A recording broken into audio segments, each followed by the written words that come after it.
વૃદ્ધ ભિખારાને જણાવ્યું કે કઈ વહુ સાસુને ઘરમાંથી બહાર કાઢે છે. મિત્રો, આ માત્ર એક સવાલ નથી, આપણા સમાજની એક કડવી સચ્ચાઈનો રીસો છે, જેને જોઈને પણ આપણે ઘણીવાર અવગણીએ છીએ. આ સવાલ તે સંબંધની દુઃખતી નસ પર હાથ મૂકે છે, જે કોઈ પણ ઘરને સ્વર્ગ કે નરક બનાવી શકે છે. સાસુ અને વહુનો સંબંધ આ તે સંબંધ છે જેનો પાયો પ્રેમ, સન્માન અને સમજણ પર ટકેલો હોય છે. પરંતુ જ્યારે આ જ પાયામાં સ્વાર્થ, અહંકાર અને અણસમજણની ઉધઈ લાગી જાય છે, ત્યારે આખા પરિવારનો મહેલ તૂટી પડે છે. આખરે એવું શું થઈ જાય છે કે એક સ્ત્રી જે પોતે કોઈની દીકરી છે, તે કોઈ બીજાની માતાને તેના જ ઘરમાંથી કાઢવા મજબૂર થઈ જાય છે? તે કઈ વાતો છે, તે કઈ આદતો છે જે એક વહુના મનમાં તેની સાસુ માટે એટલી કડવાશ ભરી દે છે કે તે એ પણ ભૂલી જાય છે કે જે પતિ સાથે તે પોતાનું ઘર વસાવી રહી છે, તે પતિને આ જ સાસુએ 9 મહિના પોતાની કોખમાં પાળ્યો છે, તકલીફો સહન કરીને તેને જન્મ આપ્યો છે અને પોતાનું લોહી પાણી એક કરીને તેને આ કાબિલ બનાવ્યો છે કે તે આજે કોઈનો સહારો બની શકે. આપણા ધર્મગ્રંથો અને વડીલોએ હંમેશા શીખવ્યું છે કે ઘરના વડીલોની ઇજ્જત કરવી, તેમની સેવા કરવી સૌથી મોટો ધર્મ છે. જે ઘરમાં વડીલોનું સન્માન નથી થતું, તે ઘરની લક્ષ્મી રિસાઈ જાય છે, સુખ શાંતિ ચાલી જાય છે. એક સાસુ જેને પોતાની આખી જિંદગી તે ઘર બનાવવામાં લગાવી દીધી, જેને પોતાના બાળકોની ખુશી માટે પોતાની ઈચ્છાઓનું ગળું ઘૂંટી દીધું, જ્યારે વૃદ્ધાવસ્થામાં તેને તે જ ઘરમાં 2 સમયના રોટલા અને થોડાક સન્માન માટે તરસવું પડે છે, તો વિચારો કે તેના દિલ પર શું વીતતી હશે, તેની આત્મા કેટલી રડતી હશે. અને જે વહુ આવું કરે છે, શું તે ક્યારેય ખુશ રહી શકે છે? ના. કર્મનો સિદ્ધાંત બહુ સીધો છે. આજે તમે તમારી સાસુ સાથે જે કરી રહ્યા છો, કાલે તમારી વહુ તમારી સાથે તે જ કરશે. આ પ્રકૃતિનો નિયમ છે. સમયનું પૈડું જ્યારે ફરે છે, ત્યારે હિસાબ બરાબર કરે છે. તેથી આ વાર્તાને ફક્ત વાર્તા સમજીને ન સાંભળજો, તેને એક બોધપાઠ સમજજો. આ વાર્તા તમને તે ઊંડી સચ્ચાઈથી પરિચિત કરાવશે જે એક વૃદ્ધ લાચાર ભિખારણે પોતાના જીવનના અનુભવથી શીખી હતી. તે જણાવશે કે આખરે તે કઈ નિશાનીઓ છે, કઈ આદતો છે કે એક વહુને પોતાની સાસુની દુશ્મન બનાવી દે છે. તો ચાલો આ વાર્તાની ગહેરાઈમાં ઉતરીએ અને તે રાજને જાણવાની કોશિશ કરીએ, જેને જાણ્યા પછી કદાચ ઘણા ઘર તૂટતા બચી જાય અને ઘણી સાસુઓનો વૃદ્ધાવસ્થામાં અપમાનનો ગુંડ પીને ન જીવવું પડે. ગંગા નદીના કિનારે વસેલું એક નાનકડું સુંદર ગામ હતું, જેનું નામ હતું રામપુર. ગામનું નામ જેટલું શાંત હતું, તેટલું જ શાંતિ ત્યાંના લોકોના જીવનમાં હતી. સવારે સૂરજની પહેલી કિરણ સાથે જ ગામ જાગી જતું. ક્યાંક મંદિરોમાં ઘંટડીઓનો અવાજ આવતો હતો, ક્યાંક ચક્કી પીસતી સ્ત્રીઓના ગીત સંભળાતા, ખેતરોમાં હળ ચલાવતા ખેડૂતો, પનગટ પર પાણી ભરવા જતી સ્ત્રીઓ અને ગલીઓમાં રમતા બાળકો. આ જ રામપુરની અસલી ઓળખ હતી. આ જ ગામના એક છેડે એક જૂનું પણ મજબૂત ઘર હતું. ઘરના આંગણામાં એક મોટું લીમડાનું વૃક્ષ હતું. તેની છાયા નીચે ઘરના લોકો પોતાની સાંજ વિતાવતા. આ ઘર હતું સાવિત્રી દેવીનું. સાવિત્રીજી હવે 60 વર્ષની ઉંમર પાર કરી ચૂક્યા હતા.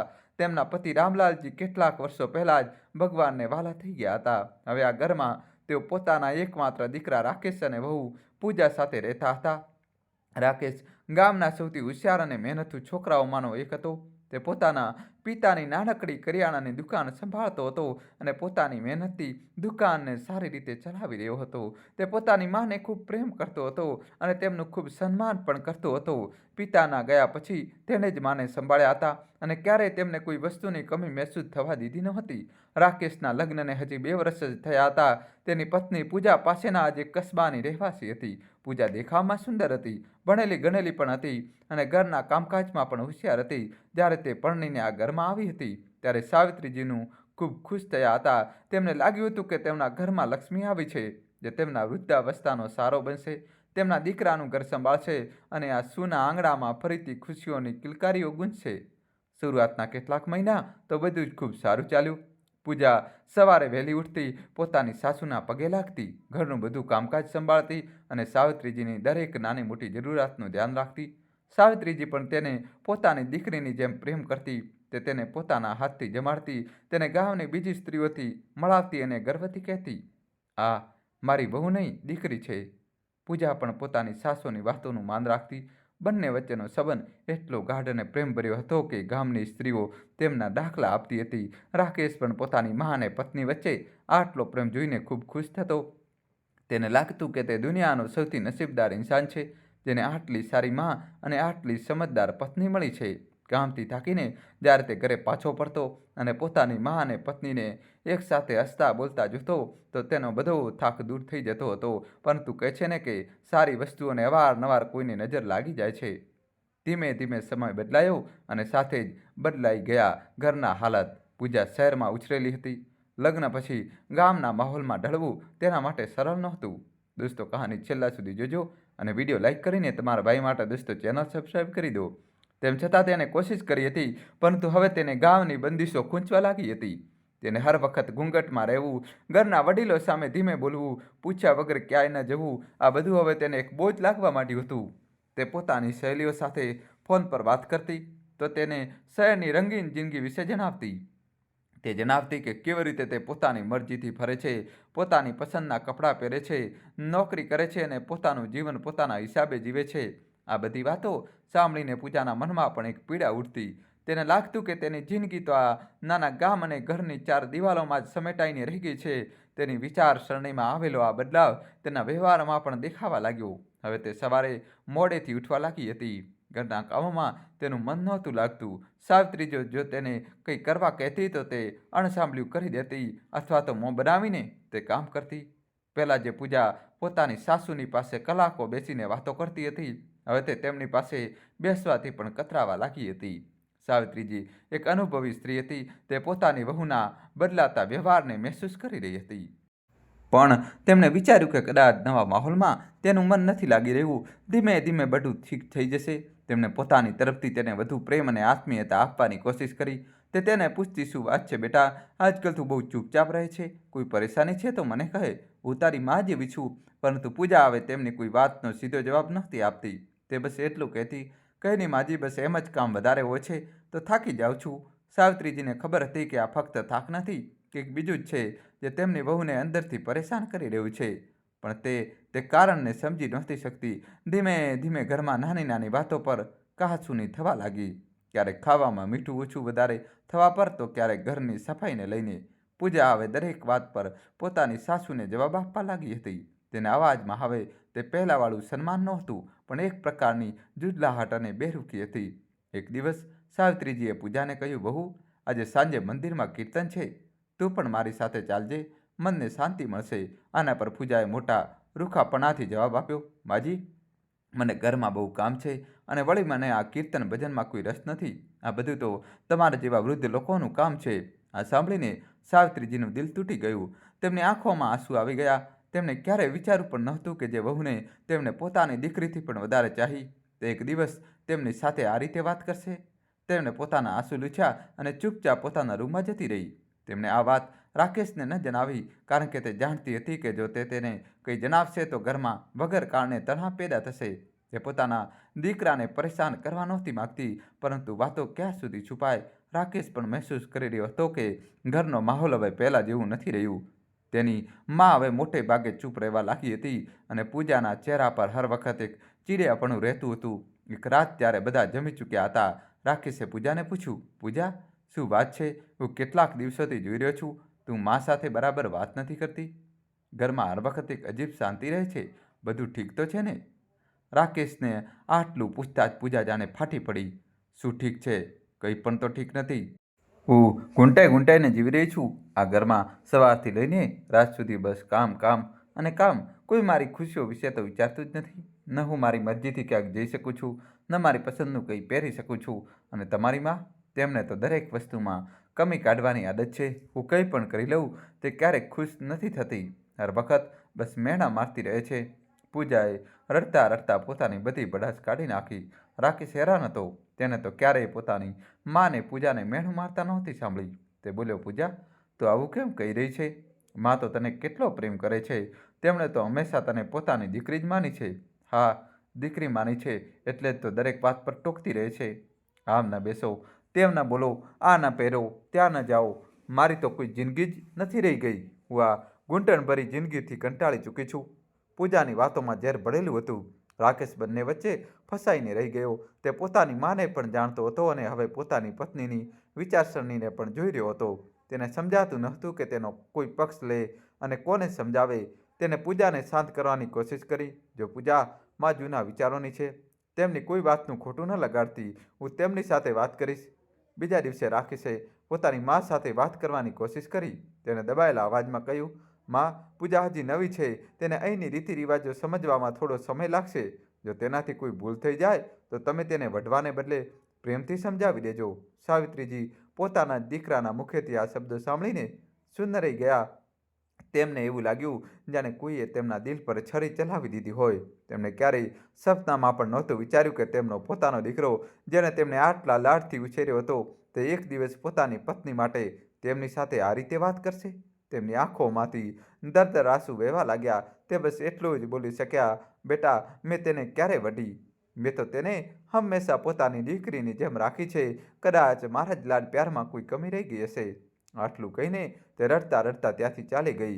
સાસુનું અપમાન અને ઘરની બદલાયેલી સત્તા, તે દિવસ પછી ઘરનું માહોલ બધું ખરાબ થઈ ગયું. પૂજાને હવે એવું લાગવા માંડ્યું હતું કે રાકેશ પૂરી રીતે તેની સાથે છે, તેથી તેનો હોંસલો વધુ વધી ગયો. હવે તે પોતાની સાસુનું અપમાન કરવાની કોઈ તક છોડતી નહોતી. દોસ્તો, કહાની છેલ્લા સુધી જોજો અને વિડીયો લાઇક કરી ચેનલ સબસ્ક્રાઈબ કરી દો. તેને પોતાની સાસુ સાથે વાત કરવાનું લગભગ બંધ જ કરી દીધું હતું. જો સાવિત્રીજી કંઈ પૂછતી તો તે જવાબ નહોતી આપતી. તે તેમના રૂમમાં જવું તો દૂર, તેમની તરફ જોતી પણ નહોતી. સાવિત્રીજી હવે પોતાના જ ઘરમાં એક અજાણી વ્યક્તિની જેમ રહેવા લાગી હતી. તે ચૂપચાપ પોતાના રૂમમાં પડી રહેતી. ભૂખ લાગતી તો પોતે જ રસોડામાં જઈને વધેલી ઘટેલી રોટી ખાઈ લેતી, નહીં તો ભૂખી જ સૂઈ જતી. તેમનું હસતું ખીલતું ઘર હવે એક ખામોશ અને ઉદાસ મકાનમાં બદલાઈ ચૂક્યું હતું, જ્યાં સંબંધોમાં પ્રેમની જગ્યાએ કડવાશે લઈ લીધી હતી. નાની નાની ગેરસમજણો અને બદલાતા વિચારોની ખાઈ એટલી ઊંડી થઈ ચૂકી હતી કે તેને પૂરવી હવે અશક્ય લાગી રહી હતી. સાવિત્રીજી રોજ ભગવાનને પ્રાર્થના કરતી કે કાં તો બધું પહેલાં જેવું કરી દે, અથવા તો તેમને પોતાની પાસે બોલાવી લે, કારણ કે અપમાન અને એકલતા હવે તેમનાથી સહન નહોતા થઈ રહ્યા. દિવસો અઠવાડિયામાં અને અઠવાડિયા મહિનાઓમાં બદલાવા લાગ્યા, પરંતુ રામપુરના તે ઘરમાં કંઈ ન બદલાયું. બદલાય તો ફક્ત એટલું, સાવિત્રીજીની ખામોશી વધુ ઊંડી થઈ ગઈ હતી અને પૂજાનો અહંકાર વધુ વધી ગયો હતો. હવે ઘરના નિર્ણયો પૂજા લેવા લાગી હતી. રસોડામાં શું બનશે, ઘરમાં કયો સામાન આવશે, પૈસાનો હિસાબ કિતાબ બધું જ પૂજાના હાથમાં હતું. રાકેશે પોતાની તરફથી ઘરની બાગડોર પૂજાને સોંપી દીધી હતી, આ વિચારીને કે કદાચ જવાબદારી આવવા પર તે સમજદાર થઈ જશે અને ઘરમાં શાંતિ જળવાઈ રહેશે. પરંતુ તેનું આ વિચારવું પણ ખોટું સાબિત થયું. પૂજાએ આઝાદીનો ખોટો ફાયદો ઉઠાવવાનું શરૂ કરી દીધું. તેણે સૌથી પહેલાં રસોડાનો નકશો જ બદલી નાખ્યો. સાવિત્રીજીના જૂના પિત્તળ અને તાંબાના વાસણોને હટાવીને તેને સ્ટીલ અને નોનસ્ટિકના નવા વાસણો લાવીને મૂકી દીધા. સાવિત્રીજીએ જે માટીની માટલીઓ પાણી ઠંડુ રાખવા માટે રાખી હતી, તેને હટાવીને એક નાનકડું ફ્રીજ ખરીદી લેવામાં આવ્યું. એક દિવસ સાવિત્રીજીએ હિંમત કરીને કહ્યું, બહુ, આ બધું શું છે? ઘરમાં આટલા સારા વાસણો હતા, પછી આ નવા વાસણો લાવવાની શું જરૂર હતી? અને આ મશીન, આમાં રાખેલું પાણી તો સ્વાસ્થ્ય માટે સારું નથી હોતું. માટલાનું પાણી જ સૌથી શુદ્ધ હોય છે. આના પર પૂજાએ હસતા હસતા મેનું માર્યું. માજી, તમે પણ ના, હવે જમાનો બદલાઈ ગયો છે. કોણ આજકાલના જમાનામાં તે ભારે ભરખમ વાસણોમાં રસોઈ બનાવે છે? અને રહી વાત ફ્રીજની, તો હવે હું રોજ રોજ શાકભાજી લેવા બજાર નથી જઈ શકતી. એક જ વારમાં અઠવાડિયાભરની શાકભાજી લાવીને આમાં મૂકી દઈશ અને તમે તમારા સ્વાસ્થ્યની ચિંતા ન કરો. શહેરમાં બધા લોકો આનું જ પાણી પીએ છે, કોઈ નથી મરતું. પૂજાનો લહેજો એટલો રૂખો હતો કે સાવિત્રીજી ચૂપ રહી ગયા. દોસ્તો, કહાની છેલ્લા સુધી જોજો અને ચેનલને સબસ્ક્રાઈબ કરી દો. હવે નવો ટ્વિસ્ટ આવશે. તેમને સમજ આવી ગયું હતું કે આ ઘરમાં હવે તેમની વાતોની કોઈ કિંમત નથી. હવે તે ફક્ત એક જૂની બેકાર પડેલી વસ્તુની જેમ હતી, જેને બસ ઘરના કોઈ ખૂણામાં મૂકી દેવામાં આવી હોય. પૂજાનું મન હવે ગામમાં બિલકુલ નહોતું લાગતું. તેનો મોટા ભાગનો સમય કાં તો ફોન પર પોતાની શૈલીઓ સાથે વાત કરવામાં વીતતો, અથવા તો નવા નવા ફેશનના કપડાં જોઈને ઓનલાઈન મંગાવવામાં. રાકેશની દુકાનની કમાણી હવે ઘરના ખર્ચા અને પૂજાના શોખ પૂરા કરવામાં જતી હતી.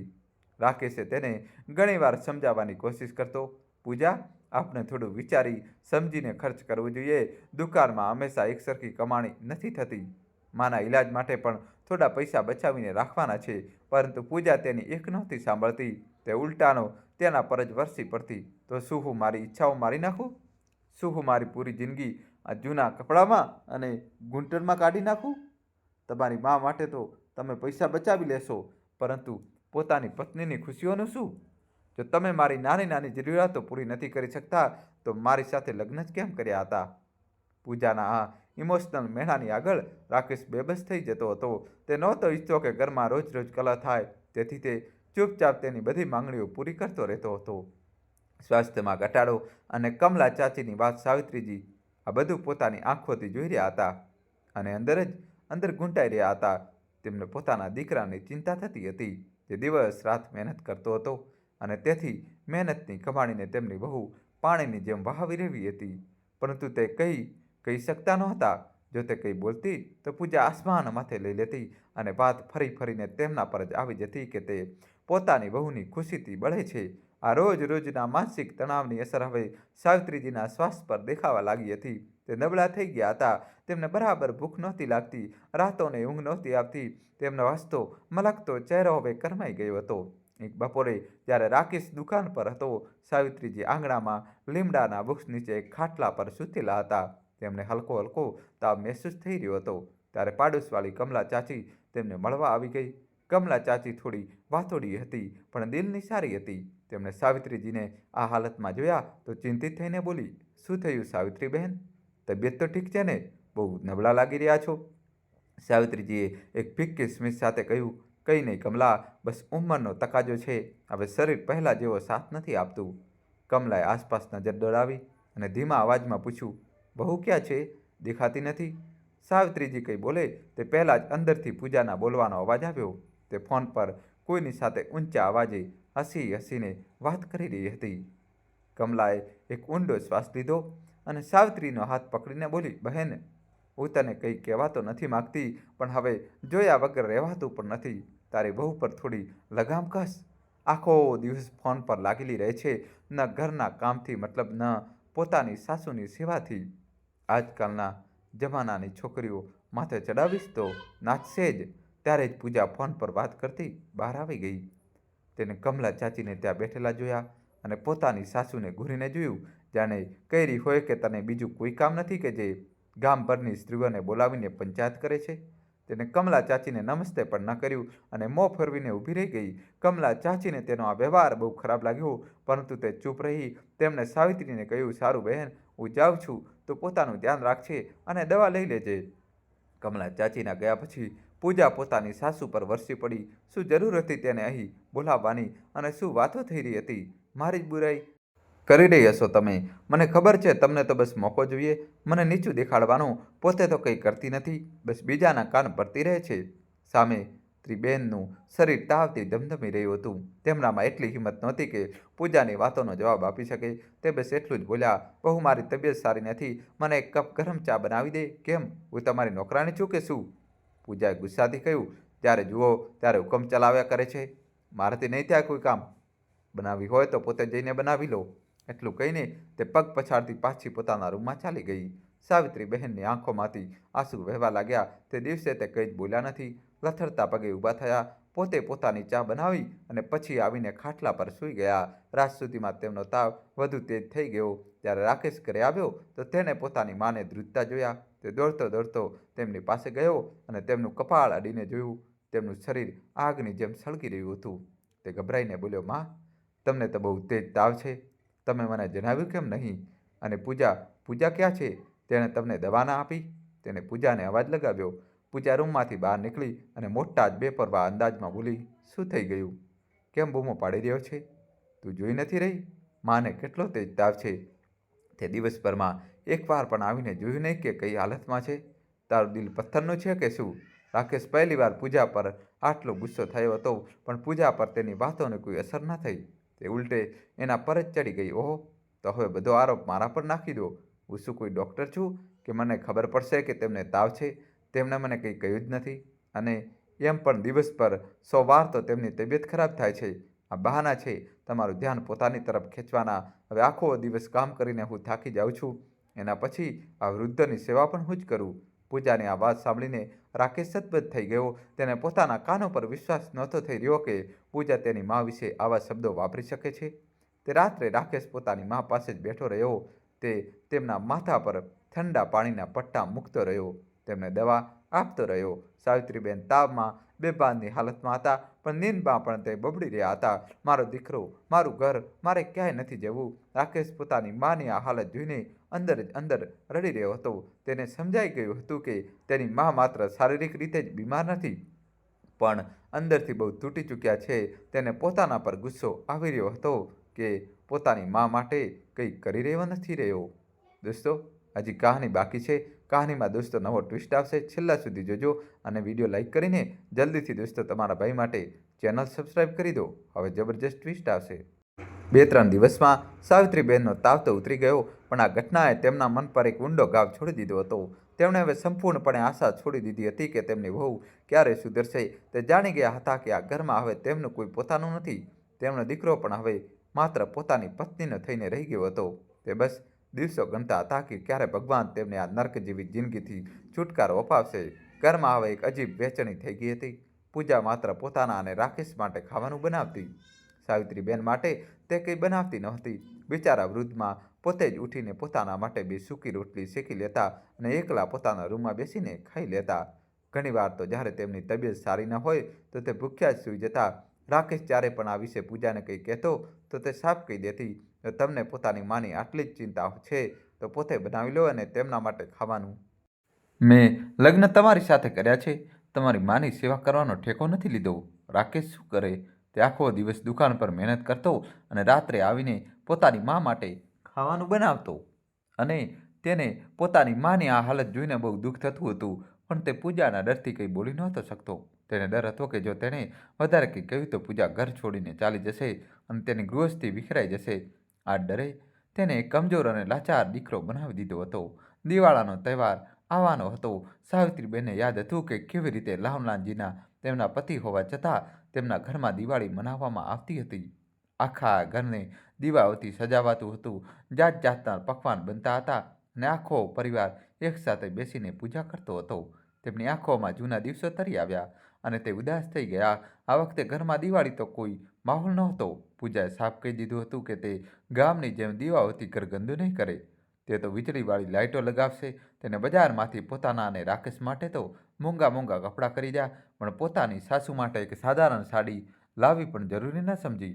દિવાળીની સાંજે જ્યારે લક્ષ્મી પૂજાનો સમય થયો તો સાવિત્રીબેન પોતાની જૂની પણ સાફ સુથરી સાડી પહેરીને બહાર આવ્યા. તેમણે જોયું કે પૂજાએ મોડર્ન રીતે પૂજાની બધી તૈયારી કરી રાખી હતી. તેને સાવિત્રીબેને પૂજામાં બેસવા માટે પણ કહ્યું પણ નહીં. જ્યારે સાવિત્રીબેન પોતે આગળ વધીને પૂજાની થાળી ઉપાડવા લાગ્યા તો પૂજાએ તેમનો હાથ ઝટકી દીધો અને બોલી, તમે રહેવા દો માજી, તમારાથી કંઈક તૂટી જશે, હું પોતે જ કરી લઈશ બધું.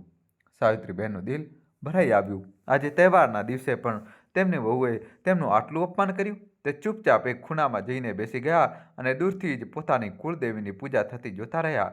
તેમની આંખોમાંથી આંસુ રોકાવાનું નામ નહોતા લઈ રહ્યા. તે વિચારી રહ્યા હતા કે શું આ દિવસ માટે તેમણે પોતાના દીકરાને પાળી પૂછીને મોટો કર્યો હતો કે વૃદ્ધાવસ્થામાં તે એમના જ ઘરમાં એક મહેમાનથી પણ બદતર જિંદગી જીવે. ઘરના આંગણામાં બળતા દીવા તેમને પોતાની જ જિંદગી જેવા લાગી રહ્યા હતા, જે બસ બળી તો રહ્યા હતા, પણ તેમની રોશનીમાં કોઈ ખુશી નહોતી. માત્ર એક ઊંડો, એકલો અને દર્દભર્યું અંધારું હતું. દિવાળીની એ રાત સાવિત્રીબેન માટે કોઈ અમાસની રાતથી પણ વધુ કાળી હતી. બહાર આંગણામાં બળતા દીવાઓની રોશની ઘરની દિવાલો સુધી પણ પહોંચી નહોતી રહી અને સાવિત્રીબેનના મનમાં તો જાણે સદીઓનું અંધારું વસી ગયું હતું. પૂજા અને રાકેશ પોતાના રૂમમાં ચાલ્યા ગયા હતા અને બહારની ખામોશીમાં માત્ર તમરાઓનો અવાજ ગુંજી રહ્યો હતો. સાવિત્રીબહેન પોતાના ખાટલા પર સૂતા છતને જોઈ રહ્યા હતા, પણ તેમની આંખોની સામે તો તેમની આખી જિંદગી એક ફિલ્મની જેમ ચાલી રહી હતી. તેમને યાદ આવી રહ્યું હતું કે કેવી રીતે તેમણે આ ઘરને પોતાની લોહી પસીનાની મહેનતથી સિંચ્યું હતું. એક એક ઈંટ, એક એક દિવાલ તેમની મમતા અને તેમના ત્યાગની ગવાહ હતી. જે આંગણામાં આજે તેમના માટે ઊભા રહેવાની પણ જગ્યા નહોતી, તે જ આંગણામાં તેમને પોતાના દીકરા રાકેશને આંગળી પકડીને ચાલતા શીખવ્યું હતું. આજે તેમનો એ જ દીકરો એટલો મોટો થઈ ગયો હતો કે પોતાની પત્નીની સામે પોતાની માનું અપમાન થતું જોતો રહ્યો અને એક શબ્દ પણ ન બોલી શક્યો. આંસુઓનો સૈલાબ હતો કે તેમની વૃદ્ધ આંખોમાંથી થમવાનું નામ જ નહોતો લઈ રહ્યો. દોસ્તો, કહાની છેલ્લા સુધી જોજો. નવો ટ્વિસ્ટ આવશે, ચેનલ સબસ્ક્રાઈબ કરી દો. તેમણે હાથ જોડીને ભગવાનને બસ એક જ પ્રાર્થના કરી કે પ્રભુ, જો મારા કર્મોમાં આ જ દુઃખ લખેલું છે તો મને સહન કરવાની શક્તિ આપજે, અને જો મારા દીકરાથી કોઈ ભૂલ થઈ રહી છે તો તેને સદબુદ્ધિ આપજે. તે નાદાન છે, તેને સાચા ખોટાની સમજ નથી. હું તો માં છું, હું તેના માટે કોઈ બદદુઆ ના આપી શકું. આખી રાત તે પડખા બદલતા રહ્યા. નીંદ તેમની આંખોથી કોસો દૂર હતી. જ્યારે સવાર થઈ તો તે એક થાકેલા હારેલા ઇન્સાનની જેમ ઉઠ્યા. તેમના અંદર જીવવાની કોઈ ઈચ્છા બાકી નહોતી બચી.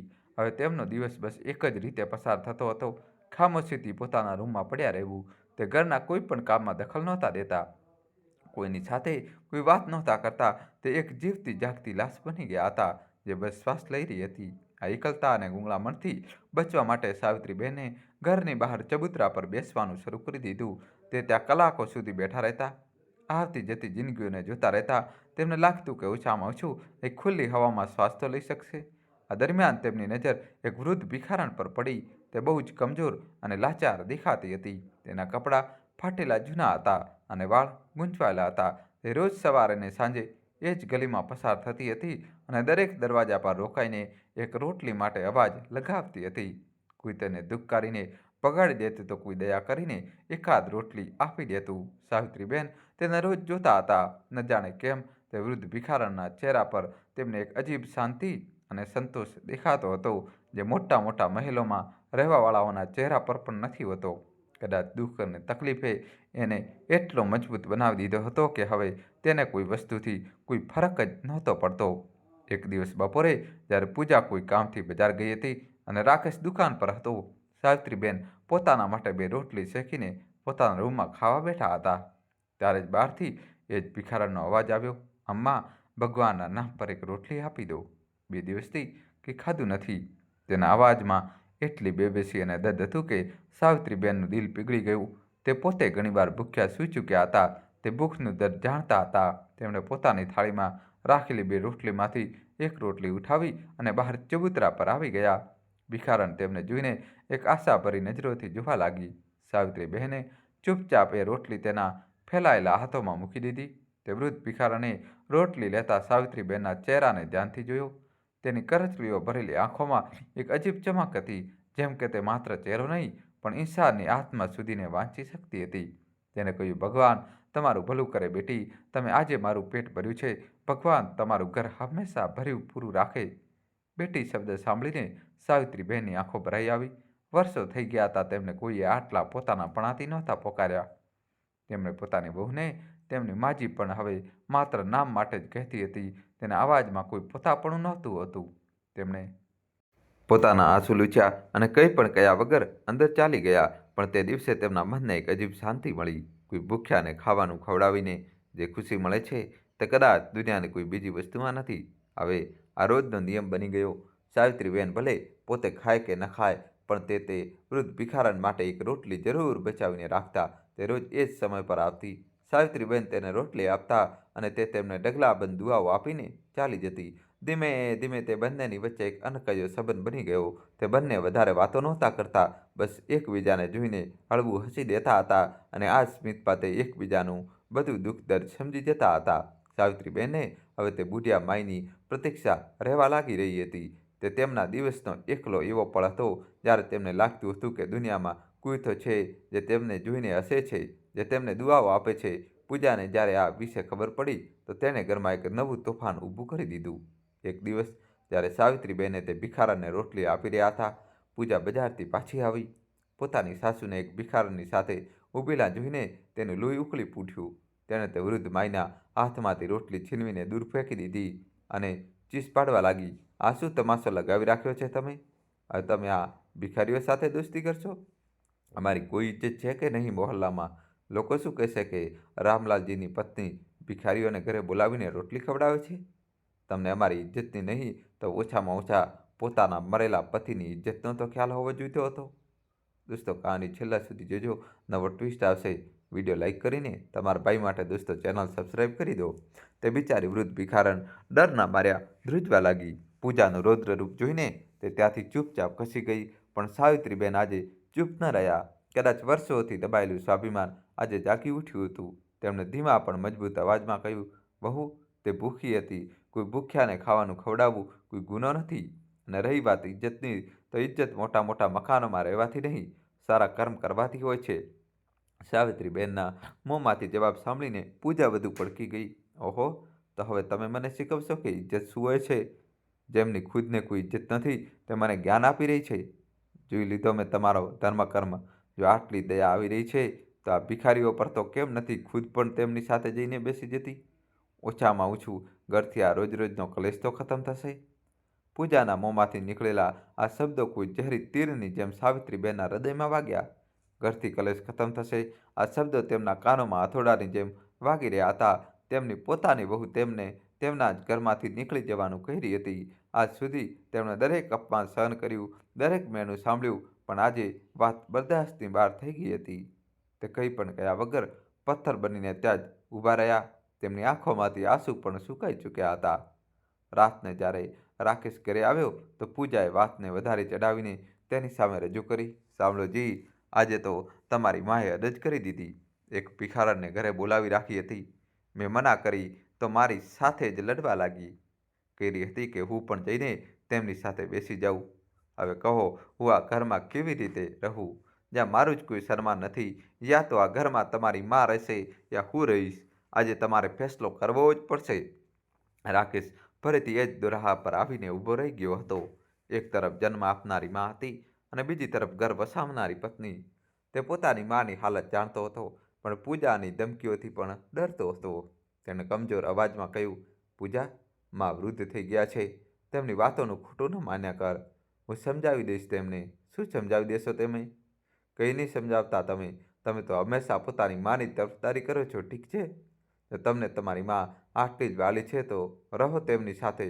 હું કાલે સવારે જ અહીંથી મારા માયકે ચાલી જઈશ. પછી ક્યારે પાછી નહીં આવું. પૂજાએ પોતાનો છેલ્લો દાવ ચાલી દીધો હતો. રાકેશ પૂરી રીતે તૂટી ગયો. તે પોતાની માના રૂમમાં ગયો. સાવિત્રીબેન ચૂપચાપ ખાટલા પર સૂતા હતા. રાકેશ તેમના પગ પાસે બેસી ગયો અને રડવા લાગ્યો. મા, આ બધું શું થઈ રહ્યું છે? આપનું હસતું રમતું ઘર કેમ વિખરાઈ રહ્યું છે? પૂજા ઘર છોડીને જવાની ધમકી આપી રહી છે. હું શું કરું મા? મને કંઈ સમજાઈ નથી રહ્યું. સાવિત્રીબેન પોતાના ધ્રુજતા હાથોથી પોતાના દીકરાના માથા પર હાથ ફેરવ્યો. તેમનું દિલ પોતાના દીકરાને રડતો જોઈને પીગળી ગયું. તે બોલ્યા, બેટા, તું ચિંતા ન કર, હું છું ને. કોઈ ક્યાંય નહીં જાય. તું તારી વહુને સમજાવ, તેને રોકી લે. ઘરની લક્ષ્મીને એમ નથી જવા દેતા. બીજા દિવસે સાવિત્રીબેન જ્યારે ચબૂતરા પર બેઠા હતા તો એ જ બુઢિયા માઈ ડરતા ડરતા ત્યાં આવી. સાવિત્રીજીને એકલા જોઈને તે ભિખારણ નજીક આવી અને બોલી, દીકરી, ગઈકાલે તારી વહુએ ઘણું બધું સારું ખરાબ કહી દીધું. મને માફ કરી દેજે. મારી વહેલા તારા ઘરમાં ઝઘડો થયો. સાવિત્રીજીએ એક ફિક્કી સ્પીચ સાથે કહ્યું, ના માય, આમાં તારો કોઈ વાંક નથી. વાંક તો મારા નસીબનું છે. કદાચ મેં જ પિછલા જન્મમાં કોઈ ખરાબ કર્મ કર્યા હશે, જેની સજા મને આ જન્મે મળી રહી છે. તેમના અવાજમાં એટલી પીડા હતી કે બુઢિયા માઈનું દિલ પણ ભરાઈ આવ્યું. તેને સાવિત્રીના માથા પર હાથ મૂકતા કહ્યું, હિંમત ન હાર દીકરી. ભગવાનના ઘરે દેરી છે પણ અંધેર નથી. અને ઘર સોના ચાંદીથી નથી બનતા. ઘર બને છે સંતોષ અને સન્માનથી. જે ઘરમાં વડીલોનું સન્માન નથી થતું તે ઘરનો પાયો નબળો પડી જાય છે અને તે એક દિવસ ઢળી જ જાય છે. તું બસ સબ્ર રાખ. બુઢિયા માયના આ શબ્દોએ સાવિત્રીજીના તૂટેલા દિલ પર મલમનું કામ કર્યું. તેમને લાગ્યું કે જાણે કોઈએ તેમના ઘા પર ઠંડી ગુહાર નાખી દીધી હોય. તેમને પહેલીવાર મહેસૂસ થયું કે આ ભિખારણ માત્ર એક ભિખારણ નહીં, પણ એક ખૂબ જ અનુભવી અને જ્ઞાની આત્મા છે, જેણે જિંદગીના દરેક રંગને બહુ નજીકથી જોયો છે. તે મોટા ઝઘડા પછી ઘરમાં એક વિચિત્ર બનાવટી શાંતિ છવાઈ ગઈ. પૂજાએ રાકેશને વચન આપ્યું કે તે હવે લડાઈ ઝઘડો નહીં કરે, પરંતુ તેણે તેની સાસુ સાથે એક નવો અને વધુ પીડાદાયક સંબંધ બનાવી લીધો હતો. અણદેખીનો સંબંધ. હવે તે સાવિત્રીજી સાથે ન તો લડતી હતી, ન તેમને મહેણા ટોણા મારતી હતી. તે બસ એવું વર્તન કરતી હતી કે જાણે સાવિત્રીજી તે ઘરમાં હાજર જ નથી. તે તેમની સામેથી પસાર થઈ જતી, પણ તેમને જોતી પણ નહીં. તે રાકેશથી વાત કરતી તો એમ કરતી જાણે રૂમમાં કોઈ ત્રીજી વ્યક્તિ છે જ નહીં. સાવિત્રીજી માટે આ ચૂપકીદી કોઈ પણ લડાઈથી વધુ ચૂપવાવાળી હતી. પોતાના જ ઘરમાં પોતાનું અસ્તિત્વ ગુમાવી દેવું કોઈ પણ માણસ માટે આનાથી મોટી સજા શું હોઈ શકે? તે એક પડછાયાની જેમ થઈ ગઈ હતી, જેને ઘરના લોકો મહેસૂસ તો કરી શકતા હતા, પણ જોવા નહોતા માગતા. ભિખારણ તાજી હવાનો ઝોકો. આ ઘૂંટના ભર્યા માહોલમાં સાવિત્રીજી માટે તાજી હવાનો ઝોકો હતી. તે બુઢિયા માઈ પોતાના વહુના ડરથી હવે સાવિત્રીજી તેમને ખુલ્લેઆમ રોટલી આપી શકતા નહોતા. તે રાહ જોતી કે જ્યારે પૂજા પોતાની સહેલીઓના ઘરે જાય કે બજાર જાય અને જેવી તેમને તક મળતી તે એક રોટલી કપડામાં લપેટીને ચૂપકેથી બહાર જતી અને તે માઈને આપી આપતી. આ થોડીક મિનિટોની મુલાકાત હવે સાવિત્રીજીના જીવવાનો સહારો બની ગઈ હતી. બુઢા માઈ પણ તેમની તકલીફ સમજતી હતી. તે વધુ કંઈ કહેતી નહોતી, બસ તેમના માથા પર હાથ ફેરવી દેતી હતી. તેનો તો મમતાભર્યો સ્પર્શ સાવિત્રીજી માટે કોઈ દવાથી ઓછો નહોતો. એક દિવસ જ્યારે સાવિત્રીજી તેને રોટલી આપી રહી હતી તો તેમણે હિંમત કરીને પૂછ્યું, માઈ, તું હંમેશા એટલી શાંત કેવી રીતે રહે છે? તને જોઈને લાગતું જ નથી કે તને કોઈ દુઃખ છે? બુઢિયા માએ એક ઊંડો શ્વાસ લીધો અને પોતાના કરચલીવાળી આંખોથી આસમાન તરફ જોતા કહ્યું, દીકરી, દુઃખ અને સુખ તો મનનો વયમ છે. જ્યારે ઉમ્મીદો તૂટે છે તો દુઃખ થાય છે. મેં કોઈનાથી કોઈ ઉમ્મીદ રાખવાનું જ છોડી દીધું છે, ન કોઈ પોતાનાથી, ન પરાયાથી અને ન તે ઉપરવાળાથી. હું તો બસ એ માનીને જીવું છું કે જે શ્વાસ આજે મળ્યો છે તેને જીવ ભરીને જીવવું. કાલની કોને ખબર છે? તેની વાતોમાં એટલો ગહેરો ફિલોસોફી છુપાયો હતો કે સાવિત્રીજી બસ તેને જોતી રહી ગઈ. તેમને લાગ્યું કે દુનિયાની સૌથી મોટી દોલત કદાચ આ જ છે, કોઈનાથી કોઈ ઉમ્મીદ ન રાખવી. બીજી તરફ પૂજાના દિમાગમાં હવે એક નવો જ મનસૂબો પાકી રહ્યો હતો. તે આ ગામની જિંદગીની પૂરી રીતે કંટાળી ચૂકી હતી. તેને હવે આ નાનું ઘર, સરખું ઘર, આ કાચી ગલીઓ અને આ હર વાતમાં ટોકાવાળા પડોશીઓ એક જેલની જેમ લાગતા હતા. તે ઈચ્છતી હતી કે રાકેશ આ ગામ અને આ ઘરને વેચીને નજીકના કસ્બામાં શિફ્ટ થઈ જાય. તેને લાગતું કે કસ્બામાં જઈને તે પોતાની મરજીની જિંદગી જીવી શકશે. ત્યાં ન કોઈ તેને ઘૂંઘટ કરવા માટે કહેશે, ન કોઈ તેના કપડાં પર નજર રાખશે. તેણે ધીમે ધીમે રાકેશના કાન ભરવા શરૂ કરી દીધા. એક રાત જ્યારે રાકેશે દુકાનથી થાક્યો પાક્યો પાછો ફર્યો તો પૂજાએ મોટા પ્રેમથી તેના માટે ખાણું પીરસ્યું અને વાત છેડી. સાંભળો જી, હું કંઈક દિવસોથી વિચારી રહી હતી. રાકેશ, તમે એટલી મહેનત કરો છો, પણ આ નાની સરખી દુકાનમાં શું રાખ્યું છે? ન કોઈ ખાસ કમાણી છે, ન કોઈ તરક્કી. આપણી આખી જિંદગી શું આ જ ગામમાં કાપી જશે? રાકેશે હેરાનીથી પૂછ્યું, તું શું ચાહે છે? પૂજા તેની વધુ નજીક આવીને બોલી, હું ચાહું છું કે આપણે અહીંથી કસ્બામાં શિફ્ટ થઈ જઈએ. ત્યાં તમારી દુકાન પણ સારી ચાલશે.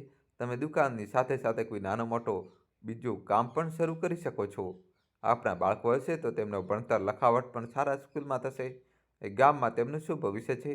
રાકેશને પૂજાની વાત એક પળ માટે સાચી લાગી. તે પોતે પણ પોતાની આવકને લઈને પરેશાન રહેતો હતો, પણ પછી તેને પોતાના ઘર અને પોતાની માનો ખ્યાલ આવ્યો. તેને કહ્યું, પૂજા, વાત તો તારી ઠીક છે, પણ આપણે આ ઘર અને આપણી જમીનને કેવી રીતે છોડી શકીએ? આ મારા બાપ દાદાની નિશાની છે અને માં તો આ ઘર વગર જીવી જ નહીં શકે. તેમની તો આત્મા વસે છે આ ઘરમાં. પૂજાને ખબર હતી કે રાકેશ આ જ કહેશે. તે આના માટે પહેલાંથી જ તૈયાર હતી. તેને મોટા જ મીઠા લહેજામાં સમજાવવાનું શરૂ કર્યું, અરે, તો હું માજીને છોડવા માટે થોડો જ કહી રહ્યો છું. તે તો આપણી સાથે જ રહેશે, બલકે કસ્બામાં તેમના માટે વધુ સારું રહેશે. ત્યાં સારા ડૉક્ટર છે, હોસ્પિટલ છે.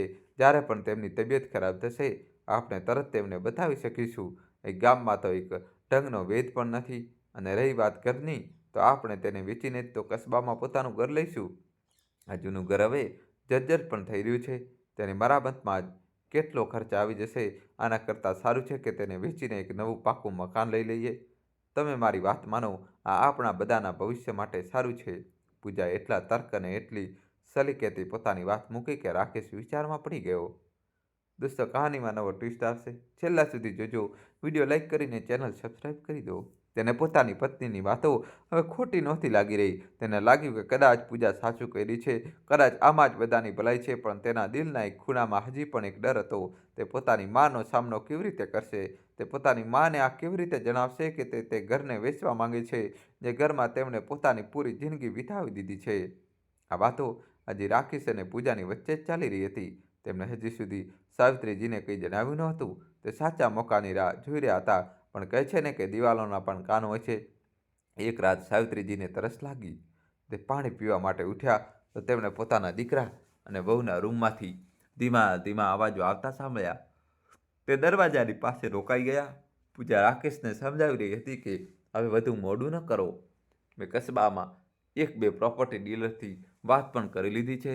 તે આપણા ઘરનો સારો દામ આપી રહ્યા છે. બસ તમે એકવાર હા કરી દો, પછી જુઓ આપણે કેવી રીતે આપણી નવી જિંદગી શરૂ કરીએ છીએ. આ સાંભળતા જ સાવિત્રીજીના પગ નીચેની જમીન ખસી ગઈ. તેમના હાથમાંથી પાણીનો ગ્લાસ છૂટીને નીચે પડી ગયો અને તેની અવાજથી રૂમની અંદર બેઠેલા રાકેશ અને પૂજા ચોંકી ગયા. રાકેશે દરવાજો ખોલ્યો તો સામે પોતાની માને સફેદ ચહેરા અને પથરાયેલી આંખો સાથે ઊભી જોઈ. તે સમજી ગયો કે તેમની માએ બધું જ સાંભળી લીધું છે. સાવિત્રીજીએ એકટક પોતાના દીકરા તરફ જોયું અને તેમની નજરોમાં ગુસ્સો નહીં, પણ એક ગહેરી પીડા હતી. એક સવાલ હતો. તે કંઈ પણ બોલ્યા વગર લથડતા પગલાંથી પાછી પોતાની ચારપાઈ પર આવીને સૂઈ ગઈ. તે રાત તે એક પળ માટે પણ સૂઈ ન શક્યા. તેમને એવું લાગી રહ્યું હતું કે જાણે કોઈએ તેમના શ્વાસ જ છીનવી લીધા હોય.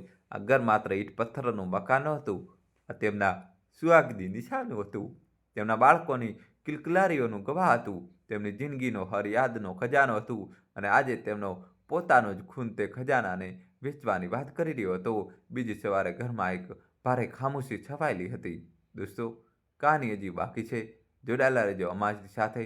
દોસ્તો, કહાનીમાં હવે જબરજસ્ત ટ્વિસ્ટ આવશે. વિડીયો લાઈક કરીને.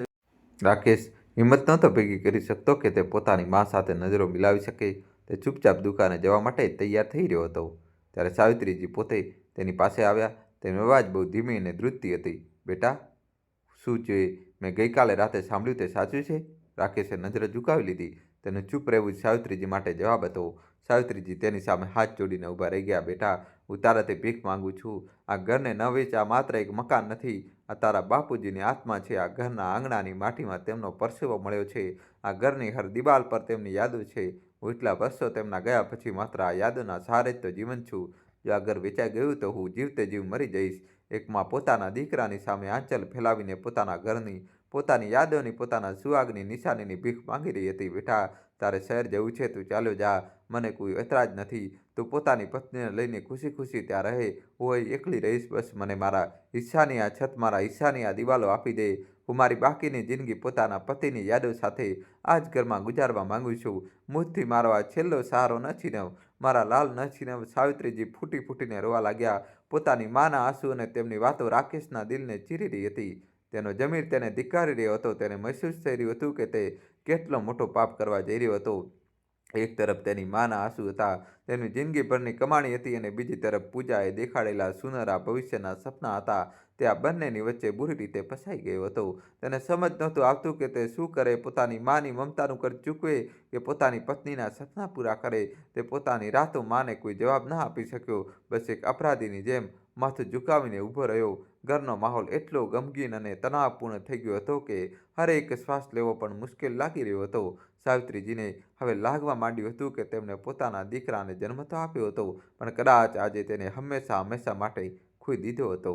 રાકેશ પોતાની માના પગમાં બેસીને માથું ઝુકાવીને ઊભો હતો, અને સાવિત્રીજીના આંસુ તેના હાથો પર પડી રહ્યા હતા. રૂમમાં હાજર પૂજાએ જ્યારે આ જોયું તો તેના તન બદનમાં આગ લાગી ગઈ. તેને લાગ્યું કે તેની વર્ષોની મહેનત પર પાણી ફરવાવાળું છે. તેને લાગ્યું કે સાવિત્રીજીના આંસુ રાકેશને પીગળાવી દેશે અને તે ફરીથી પોતાની માના પલ્લુથી બંધાઈ જશે. તેને ફેસલો કરી લીધો કે હવે તે આ મામલાને અહીં જ ખતમ કરીને જ દમ લેશે, ભલે આના માટે તેને કંઈ પણ કરવું પડે. જેવો રાકેશ પોતાની માને ઉઠાડીને તેને ચૂપ કરાવવાની કોશિશ કરવા લાગ્યો, પૂજા વચ્ચે આવી ગઈ અને તેનો હાથ પકડીને તેને ખેંચીને પોતાના રૂમમાં લઈ ગઈ.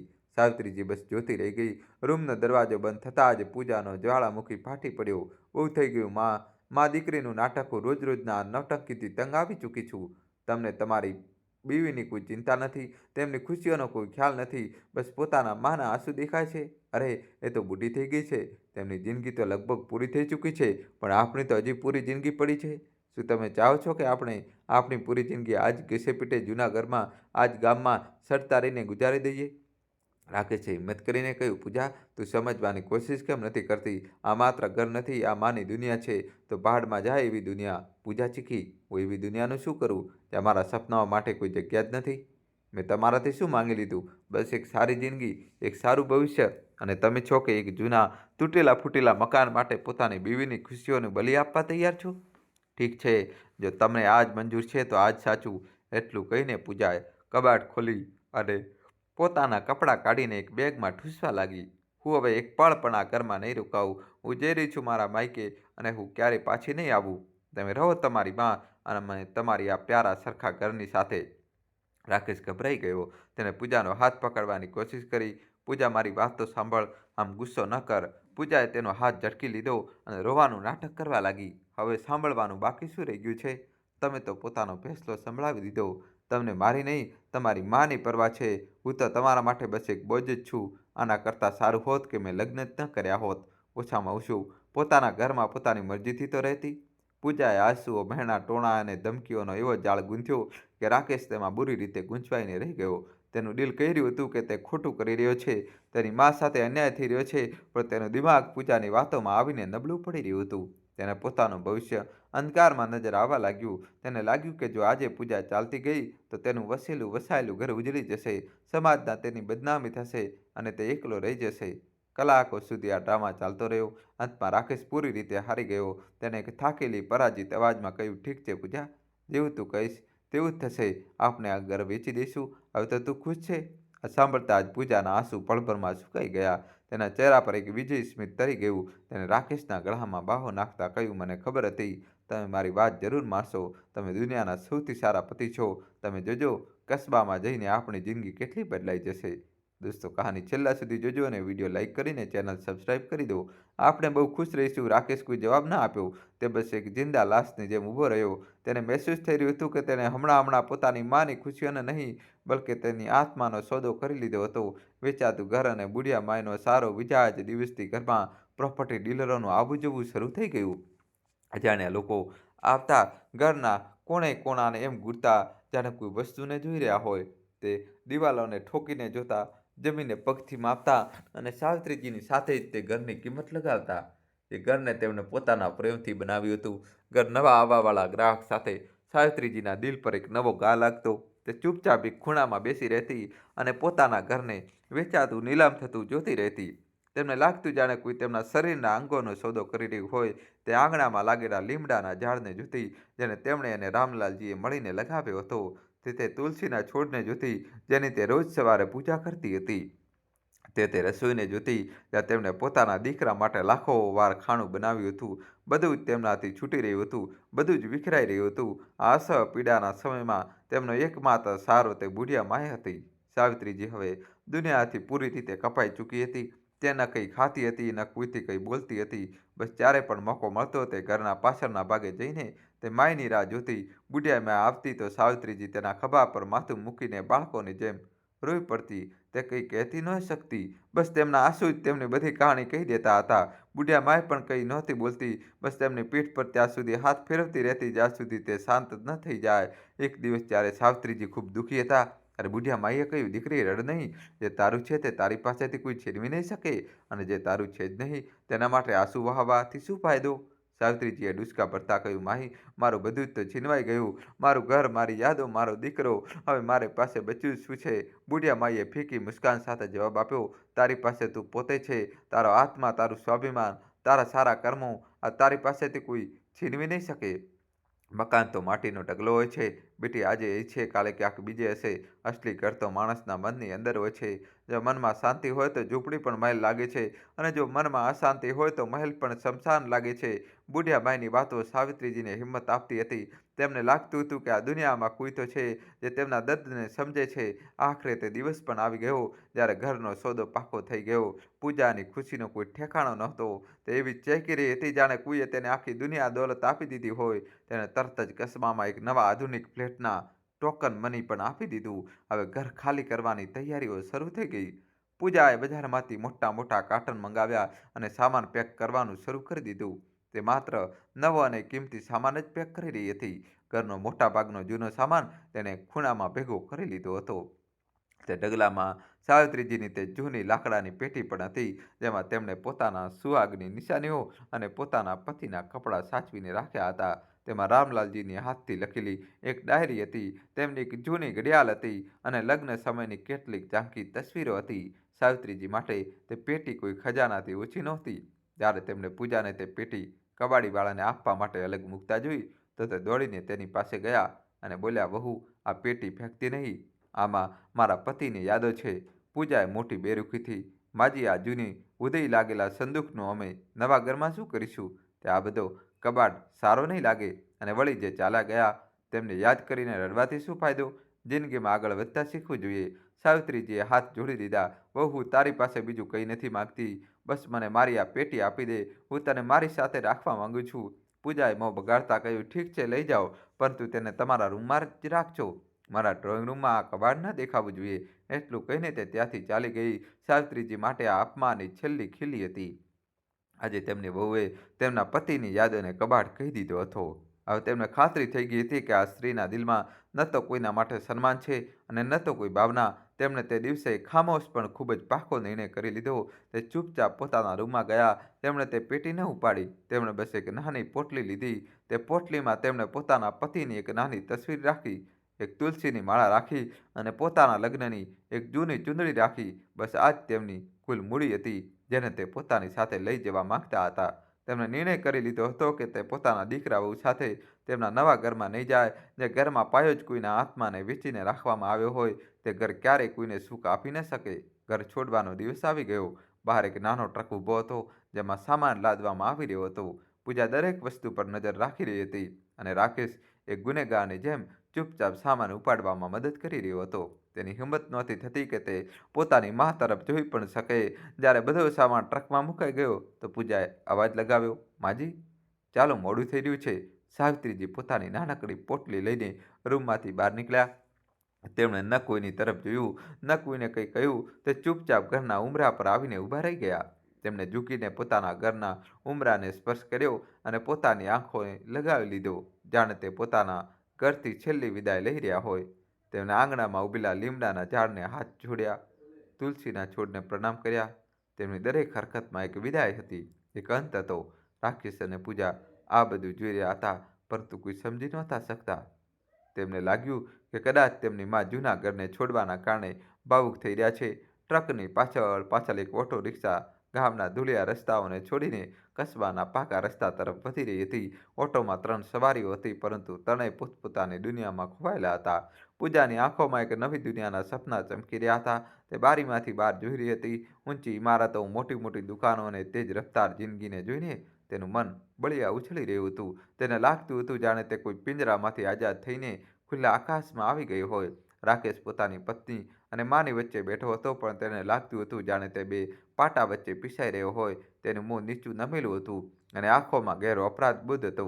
તેને વારંવાર પોતાની રડતી માનો ચહેરો યાદ આવી રહ્યો હતો અને તેનું દિલ કોઈ ભારે પથ્થરની જેમ ડૂબતું જઈ રહ્યું હતું. અને સાવિત્રીજી, તે બિલકુલ શાંત હતા, એક પથ્થરની મૂર્તિની જેમ. તેમની આંખો ખુલ્લી હતી, પણ તે કંઈ જોઈ નહોતા રહ્યા. તેમના ચહેરા પર ન દુઃખ હતું, ન ગુસ્સો, ન કોઈ બીજો ભાવ. તે એક અજીબ શૂન્યતામાં હતા, જાણે તેમણે પોતાની દુનિયાને, દરેક ભાવના, દરેક સંબંધથી અલગ કરી દીધા હોય. લગભગ 1 કલાક પછી ઓટો એક મોટી નવી બનેલી બિલ્ડિંગની સામે આવીને ઊભી રહી. પૂજા ઉત્સાહિત થઈને બહાર નીકળી અને બોલી, આવી ગયા અમે? જુઓ માજી, આ છે આપણું નવું ઘર. પરંતુ સાવિત્રીજીએ કોઈ પ્રતિક્રિયા ન આપી. રાકેશે તેમનો હાથ પકડીને તેમનો સહારો આપીને બહાર ઉતાર્યા. ટ્રકમાંથી સામાન ઉતારવામાં આવવા લાગ્યો. પૂજા મજૂરોને નિર્દેશ આપી રહી હતી, અરે ભાઈ, સોફા ધ્યાનથી, ફ્રીજ પર ઉજરડો ના આવવો જોઈએ. તે પોતાના નવા ઘરને વસાવવાની ખુશીમાં એટલી મગ્ન હતી કે તેને બીજું કોઈ વસ્તુનું ભાન જ નહોતું. દોસ્તો, કહાની છેલ્લા સુધી જોજો અને વિડીયો લાઇક કરી ચેનલ સબસ્ક્રાઇબ કરી દો. રાકેશ એક એક સામાનને જોઈ રહ્યો હતો અને તેને દરેક વસ્તુમાં પોતાના જૂના ઘરની ખુશ્બુ મહેસૂસ થઈ રહી હતી, જેને તે હંમેશા માટે પાછળ છોડી આવ્યો હતો. આ દોડધામ અને ઘોઘાટની વચ્ચે સાવિત્રીજી ચૂપચાપ, કોઈને પણ કહ્યા વિના, પોતાની નાનકડી પોટલીને જોરથી પકડીને ભીડમાં સામેલ થઈ ગયા. તેમણે એકવાર પણ પાછળ ફરીને પોતાના દીકરા કે તે નવા મકાન તરફ ન જોયું. તે બસ ચાલતા ગયા, કોઈ મંજિલ વિના, કોઈ સહારા વિના. તે કસ્બાના અજાણ્યા રસ્તાઓ પર હજારો લોકોની ભીડમાં ક્યાંય ખોવાઈ ગયા, જેમ પાણીનું એક ટીપું સમુદ્રમાં ખોવાઈ જાય. લગભગ અડધો કલાક વીતી ગયો. જ્યારે મોટાભાગનો સામાન ઉપર ફ્લેટમાં પહોંચી ગયો, ત્યારે રાકેશને પોતાની માનો ખ્યાલ આવ્યો. તેને પૂજાને પૂછ્યું, પૂજા, માં ક્યાં છે? નીચેથી તો નથી દેખાઈ રહ્યા. પૂજાએ બેદરકારીથી જવાબ આપ્યો, હશે એ ક્યાંક આસપાસ, આવી જશે. તમે પણ હર વખત મામા કરતા રહો છો. હવે હું તમને આપણો બેડરૂમ દેખાડું છું. મેં કેટલી સુંદર બેડશીટ ખરીદી છે. પરંતુ રાકેશનું મન બેચેન થઈ રહ્યું હતું. તે દોડીને નીચે ગયો. તેણે બિલ્ડિંગની ચારે તરફ જોયું, પાસેની દુકાનમાં પૂછ્યું, પરંતુ સાવિત્રીજીનો ક્યાંય કોઈ પત્તો નહોતો. હવે રાકેશ ગભરાવા લાગ્યો. તેનું દિલ જોર જોરથી ધડકવા લાગ્યું. પૂજા, માં ખરેખર ક્યાંય નથી. પૂજા પણ નીચે આવી. પહેલાં તો તેને આને પણ પોતાની સાસુનું એક નવું નાટક સમજ્યું. તેમને પરેશાન કરવા માટે અહીં ક્યાંક છુપાઈ ગયા હશે. તમે ચિંતા ન કરો. પરંતુ જ્યારે 1 કલાક અને પછી 2 કલાક વીતી ગયા અને સાવિત્રીજી પાછા ન ફર્યા, તો તેના ચહેરા પણ રંગ ઉડી ગયા. રાકેશ પાગલોની જેમ કસ્બાની દરેક ગલી, દરેક સડક પર પોતાની માને શોધી રહ્યો હતો. તે દરેક આવનાર જાવનારને એક જ સવાલ પૂછતો, તમે આવી એક બુઢી સ્ત્રીને જોઈ છે? સફેદ સાડી પહેરેલી, હાથમાં એક નાની પોટલી હતી, પરંતુ કોઈ તેને જવાબ આપી ન શકતું. સાંજ થઈ ગઈ, પછી રાત થઈ ગઈ, પરંતુ સાવિત્રીજી ન મળ્યા. રાકેશ પૂરી રીતે તૂટી ગયો હતો. તે સડકના કિનારે એક બેન્ચ પર બેસીને બાળકોની જેમ રડવા લાગ્યો. તેને આજે પોતાની ભૂલનો અહેસાસ થઈ રહ્યો હતો. તેને સમજ આવી રહ્યું હતું કે તેણે દોલત અને જૂઠા સપનાઓ માટે પોતાની જન્નતને, પોતાની માને ખોઈ દીધી હતી. જે માએ તેને આંગળી પકડીને ચાલતા શીખવ્યું હતું, આજે તેને એ જ માને એક અજાણ્યા શહેરની ભીડમાં ભટકવા માટે છોડી દીધી હતી. પૂજાએ તેને ફોન કર્યો. ક્યાં છો તમે? ઘર પાછા આવી જાઓ. પોલીસમાં રિપોર્ટ લખાવી દઈશું, મળી જશે. પરંતુ રાકેશે ફોન કાપી નાખ્યો. તેને પોતાની પત્નીના અવાજથી પણ હવે નફરત થઈ રહી હતી. અચાનક તેના દિમાગમાં એક વિચાર આવ્યો. તેને લાગ્યું કે કદાચ તેની માં પાછી ગામડે જતી રહી હોય. તે પોતાના જૂના ઘર સિવાય બીજે ક્યાંય જઈ પણ શકે. તે તરત એક બસમાં બેઠો અને રાતના અંધારામાં જ રામપુર માટે નીકળી પડ્યો. જ્યારે તે વહેલી સવારે પોતાના ગામ પહોંચ્યો તો તેનું દિલ બેસી ગયું. તેણે દૂરથી પોતાના ઘરને જોયું, પરંતુ ત્યાં તાળું લાગેલું હતું. નવા માલિકે હજુ સુધી ત્યાં રહેવાનું શરૂ નહોતું કર્યું. તે પોતાના જ ઘરના દરવાજા પર એક અજાણ્યાની જેમ ઊભો હતો. જેને આસપાસના લોકોમાં પૂછ્યું, પરંતુ કોઈએ સાવિત્રીજીને નહોતા જોયા. નિરાશ અને હતાશ થઈને તે ગામની ગલીઓમાં ભટકી રહ્યો હતો. ત્યારે તેની નજર તે બુઢી ભિખારણ બુઢિયા માઈ પર પડી, જે એક ઝાડ નીચે બેસીને સૂકી રોટલી ખાઈ રહી હતી. રાકેશે દોડીને તેની પાસે ગયો. તેના મનમાં એક છેલ્લી આશા જાગી હતી. તેને હાથ જોડીને પૂછ્યું, માઈ, તે મારી માને જોઈ છે કે તે કાલથી ક્યાંય જતી રહી છે? બુઢિયા માઈએ પહેલાં તેને ધ્યાનથી જોયો, પછી ઠંડો શ્વાસ લઈને બોલી, તારી માં? હવે તે તારી માં ક્યાં રહી બેઠા, જેને તે પોતે જ બેઘર કરી દીધી? હવે તેને શોધવા નીકળ્યો છે? રાકેશ તેના પગમાં પડી ગયો. માઈ, મારાથી બહુ મોટી ભૂલ થઈ ગઈ. હું મારી પત્નીના બહેકામાં આવી ગયો હતો. મને મારા માં સાથે મેળવી દે ભાઈ. હું તારી આગળ જિંદગીભર ભીખ માંગીશ. બુઢિયા માઈએ તેને ઊભો કર્યો અને બોલી, હવે પસ્તાવો કરવાથી શું થાય બેટા? જ્યારે ચકલી ચણી ગઈ ખેતર. તારી માં ક્યાં છે તે તો હું નથી જાણતી, પણ એટલું જરૂર જાણું છું કે તે તેને નહીં પણ પોતાના ભાગ્યને ઘરથી બહાર કાઢ્યું છે, પોતાના આશીર્વાદને ઘરથી બહાર કાઢ્યો છે. રાકેશ રડતા રડતા બોલ્યો, માઈ, લોકો કહે છે તું બહુ જ્ઞાની છે, તું બધું જાણે છે, મને બસ એટલું જણાવી દે, આખરે કઈ વહુ હોય છે જે પોતાની સાસુને ઘરની બહાર કાઢે છે? મારી પૂજા આવી કેમ બની ગઈ? બુઢિયા માઈએ આકાશ તરફ જોયું અને એક બહુ ગહેરી વાત કહી. તેના અવાજમાં સદીઓનો અનુભવ બોલી રહ્યો હતો. બેટા, કોઈ વહુ પોતાની સાસુને એક દિવસમાં ઘરથી બહાર નથી કાઢતી. આ તો રોજ રોજ થોડું થોડું કરીને થાય છે. સાસુને ઘરથી બહાર કાઢવાની શરૂઆત તે દિવસે થાય છે જે દિવસે વહુ તેના આપેલા સંસ્કારોને માનવાનો ઇનકાર કરી દે છે, જે દિવસે તેની સલાહને દખલઅંદાજી સમજવા લાગે છે, જે દિવસે તેના બનાવેલા ખાવામાં નુક્સ કાઢે છે, ભૂલ કાઢે છે, જે દિવસે તેની સામે ઊંચા અવાજમાં વાત કરે છે, જે દિવસે તે પોતાના પતિને તેની માની વિરુદ્ધ ભડકાવે છે, અને જે દિવસે તે ઘરના નિર્ણયોમાંથી પોતાની સાસુને પૂરી રીતે બેદખલ કરી દે છે, તે દિવસે તેને માનસિક રૂપે ઘરથી બહાર કાઢી મૂકી ચૂકે છે. શરીરને તો બસ એક દિવસ ઉંબરો પાર કરવો હોય છે. તે આગળ બોલી, અને રહી વાત એ કે કઈ વહુ આવું કરે છે તો સાંભળ બેટા, તે વહુ જે પઢેલી લખેલી હોવા છતાં ગમાર હોય છે, કારણ કે તેને કિતાબો તો વાંચી પણ સંબંધ નિભાવવા નથી શીખ્યા. તે વહુ જે પોતાના માયકાને, ઘર અને સાસરાને માત્ર એક મકાન સમજે છે. તે વહુ જે પોતાના પતિ પર તો પૂરો અધિકાર ઈચ્છે છે, પણ તેના મા બાપને એક બોજ સમજે છે. તે વહુ જેના મનમાં લાલચ અને સ્વાર્થ ભરેલો હોય છે અને સેવા સન્માનનો કોઈ ભાવ નથી હોતો. તે વહુ જે ભૂલી જાય છે કે આજે તે જે પોતાની સાસુ સાથે કહી રહી છે, કાલે સમયનું પૈડું ભરશે અને કોઈ તેની સાથે પણ એવું જ કરશે, કારણ કે તે પણ તો એક દિવસ સાસુ બનશે.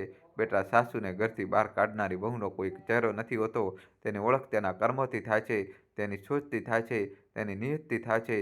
બુઢિયા માયની વાતો સાંભળીને રાકેશના આત્મા સુધી ધ્રુજી ગયો. તેને પોતાની પત્ની પૂજાના ચહેરામાં તે બધી નિશાનીઓ સ્પષ્ટ દેખાઈ રહી હતી. તેને સમજ આવી ગયું હતું કે તેની મા સાથે શું શું થયું હતું. ઘણા વર્ષો વીતી ગયા. રાકેશ અને પૂજા તે નવા ફ્લેટમાં રહેતા તો હતા, પરંતુ તે ઘર ક્યારેય ઘર બની ન શક્યું. તે ઘરમાં પૈસો હતો, સામાન હતો, પણ શાંતિ અને ખુશી નહોતી. રાકેશ હવે પહેલા જેવો હસમુખ અને મહેનતી નહોતો રહ્યો. તે એક જીવતી લાશ બની ગયો હતો, જે બસ દુકાને જતો હતો અને ઘરે આવતો હતો. તેની આંખો હંમેશા પોતાની માને શોધતી રહેતી હતી. પૂજાને પણ તેની માંગેલી જિંદગી મળી ગઈ હતી, પરંતુ તે પણ ખુશ નહોતી. તે એક એવા પતિ સાથે રહી રહી હતી જેના દિલમાં તેના માટે ન પ્રેમ હતો, ન સન્માન, બસ એક ખામોશ નફરત હતી. તેમના ઘરમાં ક્યારેય બાળકોની કિલકિલારીઓ ન ગુંજી. તેમનું આંગણું હંમેશા સૂનું જ રહ્યું, બરાબર એ જ રીતે જેમ તેમણે પોતાની સાસુની ગોદને સૂની કરી દીધી. કહાની તો ખતમ થઈ ગઈ દોસ્તો, પરંતુ પોતાના પાછળ અનેક સવાલો છોડી ગઈ. શું રાકેશે તેની માં ક્યારે પાછી મળી, કે સાવિત્રીજીએ પોતાની બાકીની જિંદગી સડકો પર ભટકતા જ ગુજારી દીધી? અને આ બધાનો મોટો સવાલ એ છે કે આપણા સમાજમાં આજે પણ એવી હજારો લાખો સાવિત્રીઓ છે જે પોતાના જ ઘરને કોઈ ખૂણામાં ચૂપચાપ આંસુ વહાવી રહી છે. અપમાનનો ઘૂંટ પીરે છે. શું તેમનો કોઈ કસૂર છે? કે કસૂર છે તે દીકરાનો જે પોતાની માના ત્યાગ અને પોતાની પત્નીની ઈચ્છાઓની વચ્ચે સાચા અને ખોટાનો ફેસલો નથી કરી શકતો? કે પછી અસલી ગુનેગાર તે વહુ છે જે ભૂલી જાય છે કે સાસુ પણ ક્યારેક માં હતી અને તે પણ એક દિવસ સાસુ બનશે? આ કહાણી વિશે તમે શું વિચારો છો? તમારી નજરમાં અસલી ગુનેગાર કોણ છે? રાકેશ, પૂજા કે આપણો સમાજ? નીચે કોમેન્ટ્સમાં અમને તમારો અભિપ્રાય લખીને જરૂર જણાવો. જો આ કહાણી તમારા દિલને સ્પર્શી ગઈ હોય અને તમને લાગે છે કે તેણે એક મહત્વપૂર્ણ સંદેશ આપ્યો છે, તો આ વિડીયોને લાઇક કરો અને પોતાના બધા દોસ્તો અને પરિવારના સભ્યો સાથે શેર કરો, જેથી આ અવાજ દરેક ઘર સુધી પહોંચી શકે અને ભવિષ્યમાં આવી જ જ્ઞાનવર્ધક અને દિલને સ્પર્શી લેનારી કહાણીઓને જોવા માટે તમારા પોતાના ચેનલને દોસ્તો સબસ્ક્રાઈબ કરશો. અને દોસ્તો, ખૂબ ખૂબ આભાર. અને તમે કયા ગામ, કયા શહેરથી આ સ્ટોરી જોઈ રહ્યા છો, તમારા ગામનું નામ, શહેરનું નામ કોમેન્ટ્સમાં લખવું જ પડશે. ખૂબ ખૂબ ધન્યવાદ. દિલથી આભાર. Thank you.